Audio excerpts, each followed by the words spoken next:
Hello students, today we are going to solve Basket Full of Moonlight's English workshop, and this Basket Full of Moonlight, this poem is from your My English course book, and this poem number is 1.3. So earlier we have seen warming up. Right now we are going to solve it English workshop. If you haven't seen all these videos, I'll give you link in the description box. You just go through it and watch all the videos. नमस्कार विद्यार्थ्यांनो, मी Sapna teacher तुम्हा सर्वांचं खूप खूप स्वागत करते. आज आपण बास्केट फुल ऑफ मूनलाईटचा इंग्लिश वर्कशॉप सोडवतोय.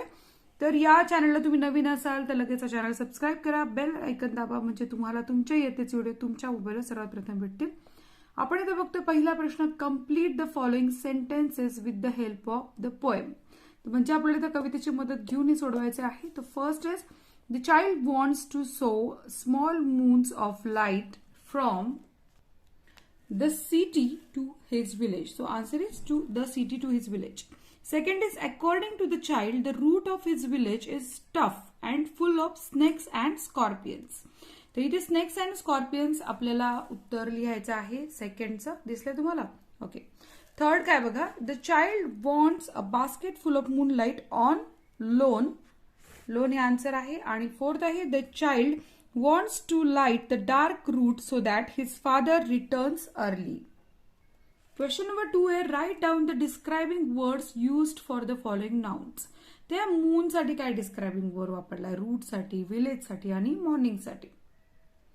डिस्क्रायबिंग वर्ड्स म्हणजे वर्णन करणारे शब्द. तर मून साठी वापरलाय स्मॉल मून, छोटे छोटे चंद्र या अर्थाने. Dark route, whole village, early morning.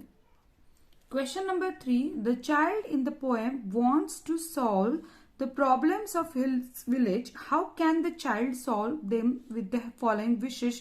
Answer in your notebook. आपल्याला काय प्रश्न समजून घ्या. The child in the poem wants to solve the problems. म्हणजे गावातले जे प्रश्न आहेत ते प्रश्न या मुलाला सोडवायचे आहेत. How can the child solve them, आणि तो मुलगा कसा सोडवू शकतो ते प्रश्न, त्यामुळे त्याच्या काय इच्छा आहेत त्या प्रश्न सोडवण्यासाठीच्या. आन्सर तुम्हाला नोटबुकमध्ये लिहायचंय. पहिलं आहे, गिव्ह मी मूनलाईट, मला प्रकाश दे चंद्र तुझा. Basket full of to basket full, मला किती दे, बास्केट भर दे. टू लहान मुलगा आहे त्यामुळे त्याच्या कल्पनाशक्तीप्रमाणे तो बोलतोय. विथ सीड्स ऑफ मूनलाईट, त्याला वाटते की प्रकाशाच्या सुद्धा बिया आहेत का ज्या रोवून मी आणखीन प्रकाश तयार करेल. I want to light the dark route so that my father returns early.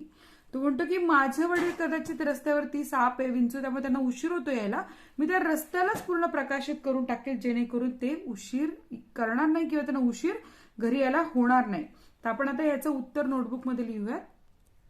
Answer बघा, the child can solve the problems of the village by taking seeds of moonlight and sowing them on sides of the path that leads from the city to his village. This way the whole path will light up and not be dark anymore. All villagers can return home early and spend more time with their children and families. प्रत्येक मुलाची एक व्यथा किंवा प्रत्येक मुलाची एक इच्छा इथे व्यक्त होतीये की आपल्या आई वडिलांसोबत वेळ घालवायचा आहे.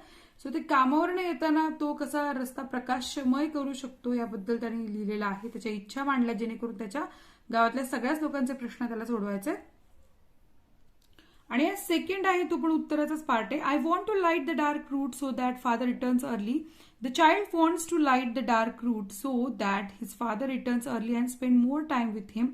By lighting up the path, the villagers can come home quickly and spend more time with their families. आता question number 4 बघूयात. Question number 4, pick out and write the lines from the poem that prove the following. आता काही lines घ्यायच्यात आपल्याला कवितेतल्या जे आपल्याला काय करतील. Write the lines from the poem that prove the following. Father reaches home late after dark, so we have to fill this. Father reaches home late after dark. When my father returns home, I am asleep. मी झोपलेला असतो जेव्हा माझे वडील येतात त्यावेळेला. Eager to hear fairy tales from his father. त्याला खूप उत्सुकता आहे वडिलांकडनं फेरी टेल्स ऐकायची. I want to hear fairy tales and stories from him. Remove darkness and bring light among the darker path. Answer, I want to light the dark route so that my father returns early. सगळं उत्तर दिसलं व्यवस्थित, लिहून घ्या आता. Question number 5, write as many words as you can using full or as a suffix. Suffix prefix शिकलोय आपण की प्रिफिक्स आणि सफिक्स वापरून कसे शब्द तयार करता. इथे फक्त सफिक्स करायचंय. तर आपण आता फॉर एक्झाम्पल बास्केट फुल, तर बास्केट फुलचा आपण आता इथून पुढे हे शब्द करूयात अशाच प्रकारचे FUL वापरून. Spoonful, colourful, handful, pocketful, mouthful, so असे शब्द लिहून घ्या. क्वेश्चन नंबर 6 आहे pick out the examples of alliteration and repetition from the poem. तर ॲलिट्रेशनचे एक्झाम्पल लिहा.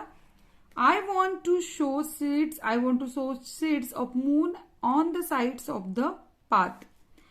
I want to show many small moons of light. आता इथे शो आलंय चुकीचे, फक्त SOW पाहिजे.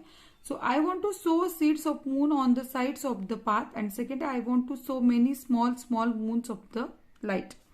आता रिपिटेशनचं काय बघा. Example a moon give me a basket full of moonlight, small moons of light. तर आपण ॲलिट्रेशन आणि रिपिटेशन दोन्हींचे एक्झाम्पल्स दिलेले आहेत. क्वेश्चन नंबर 7 आहे write and appreciation of the poem. Refer to page number 5. तर आपल्याला ॲप्रिसिएशन ऑफ द पोएम कसं करायचंय ते आपल्याला पेज नंबर 5 वर दिलं होतं. पहिल्या कवितेत पण मी शिकवलं होतं. परत मी तुम्हाला लिहून दाखवते. कंपल्सरी याचे मार्क आहेत, ते मिळवायचेच आहेत आपल्याला. हे बघा, टायटल काय आहे पोएमचं. The title of the poem is basket full of moonlight. Poet कोण आहे. The poet of the poem is Sunil Sharma.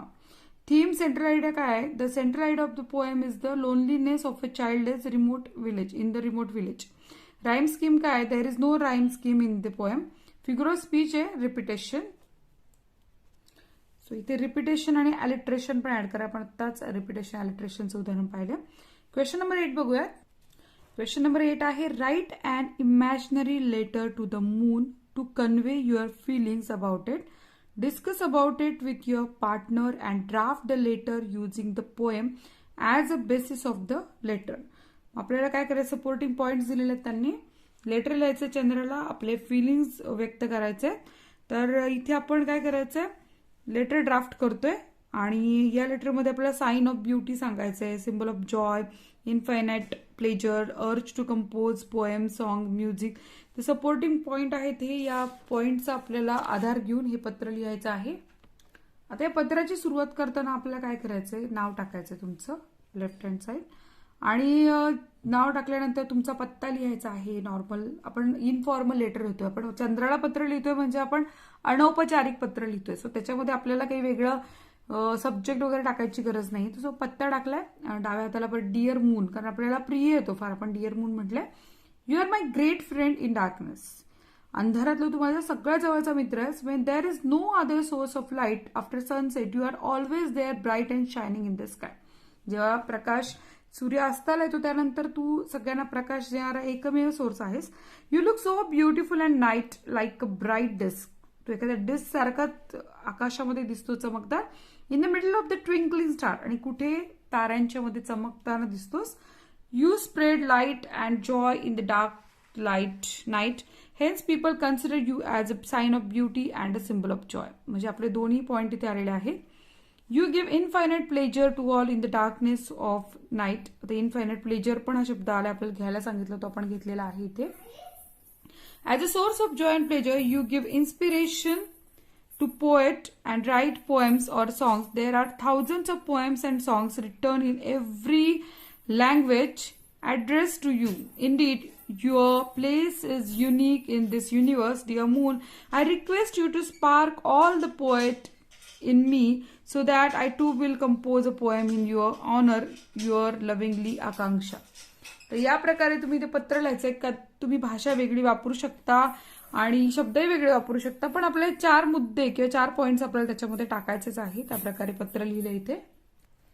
Question number 9. Discuss with your friend, brother, sister, your classmate and write your list of wishes to make your village, town, city be happy. म्हणजे तुम्ही काय करायचं. Discuss करायचं तुमच्या मित्रासोबत, भावासोबत, बहिणीसोबत आणि तुमच्या वर्गमित्रांसोबत की तुमच्या काय इच्छा काय आहे. तुमच्या तुमच्या शहरातील, गावातील लोकांना आनंदी करण्यासाठीच्या इच्छा काय. You can use the following words. तुम्ही great, wish, share, talk, help, cooperate, communicate हे शब्दांचा उपयोग करू शकता. Okay. Answer is my wish list to make my village happy as follows. माझी काय विश आहे की माझ्या गावातल्या लोकांना आनंदी करण्यासाठी बघा. I wish that great people will be born in my village. महान लोकांनी माझ्या गावामध्ये जन्म घ्यावा. I wish that everyone in the society will cooperate with each other. की सगळ्या लोकांनी एकमेकांना सहकार्य करावे. I wish that people in my village will share all the available resources and live happily. म्हणजे सगळ्या लोकांनी जे काही रिसोर्सेस आहे, साधन सामग्री आहे, ती एकमेकांमध्ये वाटून घ्यावी आणि आनंदाने राहावं. I wish that people will help each other in every possible way.